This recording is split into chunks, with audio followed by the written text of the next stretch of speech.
You watch, you waited. Now it's time to save. It's the grand opening sale of the all-new Stevenson Mazda. Stevenson Mazda on Market Street. Truckloads of 2010 Mazdas have arrived, and we're selling them at 2009 prices. Stevenson Mazda. Our girls have been at the Learning Center since they were both 9 weeks old, and because of the Project Approach curriculum, my oldest will be well prepared to start kindergarten next year.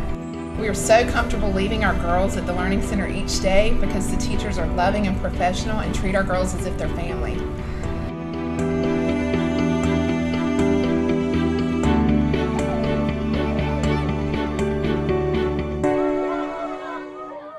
During the grand opening sale at Stevenson Mazda, buy 2010 Mazda CX-7s for $21,990. New Mazda 3s for $179 a month. And every Mazda comes with our lifetime warranty. Stevenson Mazda on Market Street.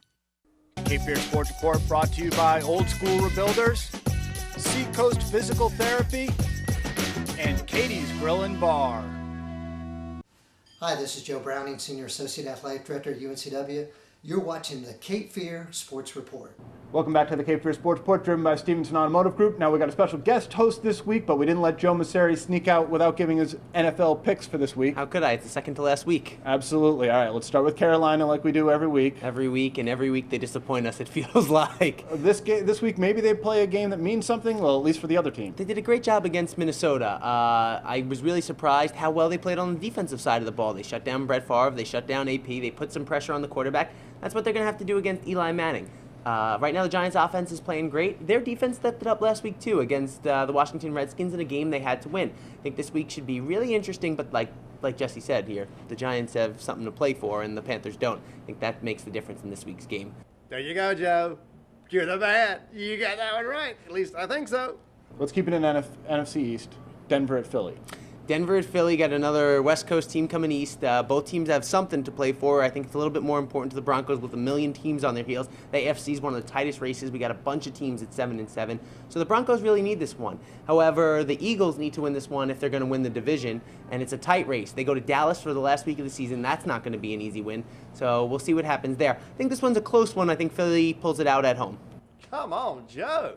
Thought you were the man. Thought you were the NFL man. Come on, Joe. What are you thinking?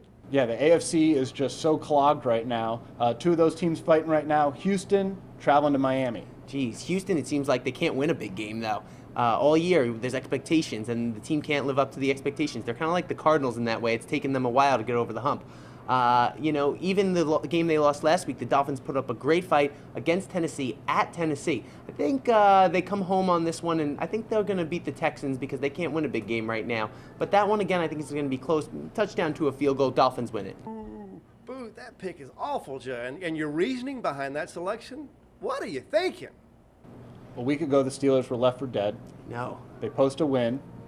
They got Barely. Baltimore coming to town. Barely. By the skin of their teeth, they posted that win. It was a great game. Great game. Ben Roethlisberger was like a replay of the Super Bowl. He hits Mike Wallace in the corner of the end zone with 1 second left, taps his feet down, and all of a sudden they're back in playoff contention. That's what's great about the NFL.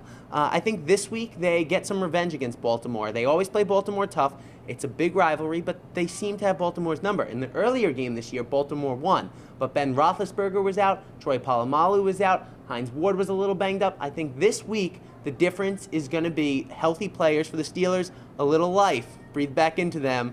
Look out, here we go. Yep, I got to agree on that. Got to agree with you on that one, Joe. All right, another team. We'll see if they've got any life left. Are the Jets. They got to play Indy this week. Jets and their rookie quarterback have been up and down this season. Honestly, I think right now they might have to bench him for the stretch run. Indy doesn't have anything to play for. They've got everything wrapped up. They're just looking at the perfect season. That's going to be up to the coach right there. But the Jets have everything to play for. It's their playoff life. We know their defense can play, but their offense is sporadic at best. So I think this week, if they stay in, the starters stay in, Peyton Manning and the Colts win this one 15-0. Could we have our second 16-0 team? I mean, that'd be incredible. I think the Colts will pull this one out. I don't see the Jets sticking in this one at all. Yeah, they can't put up the points. No. Joe, you're from New York originally. How do you pick the Colts? Stay tuned to the Cape Fear Sports Report. When we come back, we'll put a wrap on this week's show and check out what's coming up on the Coach's Corner and the Cape Fear Sports Report next week. You're watching the Cape Fear Sports Report, driven by the Stevenson Automotive Group.